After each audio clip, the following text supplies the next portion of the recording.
नमस्कार। आज हम भारत सरकार द्वारा संचालित की जाने वाली ग्रामीण क्षेत्रों में जो राष्ट्रीय ग्रामीण योजना अंतर्गत गठित किए जाने वाले समूहों की पात्रता के बारे में सर्वप्रथम चर्चा करेंगे। इस योजना में ग्रामीण क्षेत्र में रहने वाले ऐसे परिवार जो आश्रय विहीन हैं या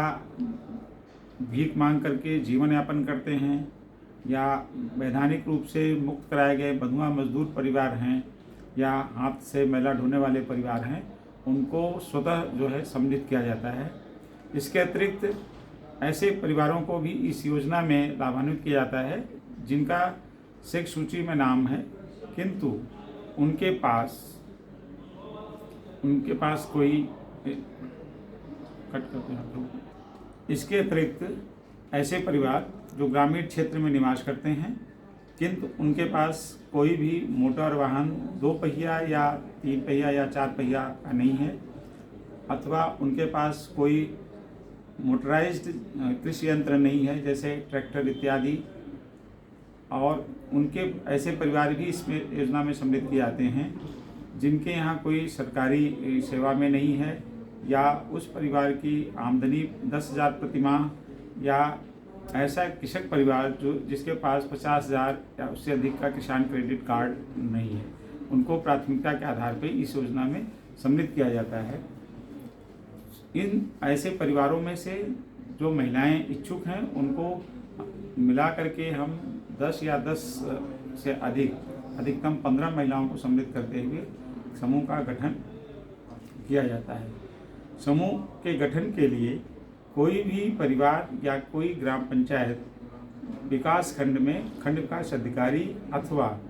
ब्लॉक मिशन प्रबंधक इकाई जो ब्लॉकों पे स्थापित है उससे संपर्क कर सकता है। इच्छुक परिवारों को या इच्छुक ग्राम पंचायत में ब्लॉक मिशन प्रबंधक इकाई जो है वो ऐसे प्रशिक्षित महिलाओं को भेज करके समूह का गठन कराती हैं जो पहले ही इस योजना में कार्य करती रही हैं और जिन्हें इसके लिए उत्तर प्रदेश सरकार द्वारा इसके लिए प्रशिक्षण दिया गया है।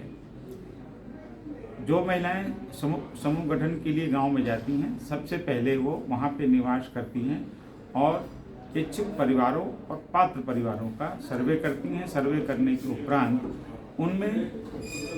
एक से अधिक समूहों का वो गठन करती हैं, जिसमें जैसा पहले मैंने बताया 10 या अधिकतम 15 सदस्य सम्मिलित हो सकते हैं। समूह गठन के उपरांत ब्लॉक मिशन प्रबंधक इकाई उन समूहों का अपने नेशनलाइज्ड बैंक में खाता खुलवाती है और खाता खुलवाने के उपरांत समूह के सभी सदस्यों का MIS जो कि NRLM की शासकीय वेबसाइट है nrlm.gov.in पर उसका पूरा MIS कराया जाता है, जिसमें उसके सभी सदस्यों का विवरण और खाता संख्या इत्यादि का भी विवरण उस पर सम्मिलित होता है। MIS के उपरांत उन समूहों को नियमित रूप से उनकी बैठक कराने और उनके अभिलेखीकरण के हेतु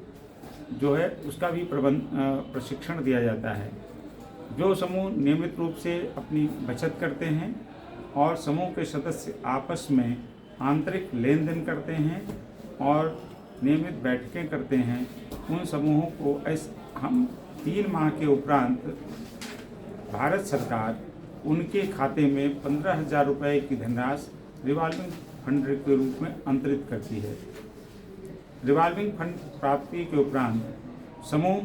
नियमित रूप से अपनी बैठकें करता है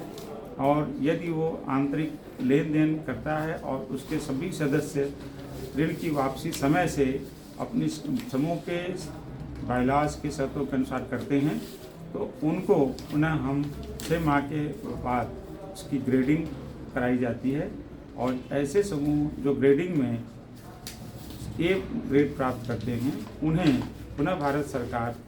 1,10,000 रुपये की धनराशि उनके खाते में कम्युनिटी इन्वेस्ट फंड के रूप में अंतरित करती है, जिससे कि समूह के लोग अपनी आंतरिक ज़रूरतों और स्वतः व्यवसाय के लिए उस धनराशि का उपयोग करते हैं और उसको जो समूह के सदस्य आपसी बैठक में निर्णय करते हैं उसकी वापसी करते रहते हैं। फिर 6 माह के बाद उनके बैंक से लिंकेजेस कराए जाते हैं, जिसमें बैंक भी उनको ऋण उपलब्ध कराता है, और जिससे कि वो अपना स्वतः का व्यवसाय स्थापित करें और आत्मनिर्भर बन सकें। इसमें किसी प्रकार की शिकायत होने पे समूह के सदस्य या कोई अन्य संस्था वो विकासखंड पे खंड विकास अधिकारी कार्यालय में, ब्लॉक मिशन प्रबंधक के ऑफिस में, अथवा जनपद स्तर पे DC NRLM उपायुक्त स्वतः रोजगार के कार्यालय में, अथवा मुख्य विकास अधिकारी के कार्यालय में, अथवा जिलाधिकारी कार्यालय में अपनी शिकायत दर्ज करा सकता है, जिससे उसकी शिकायतों का निराकरण किया जा सके।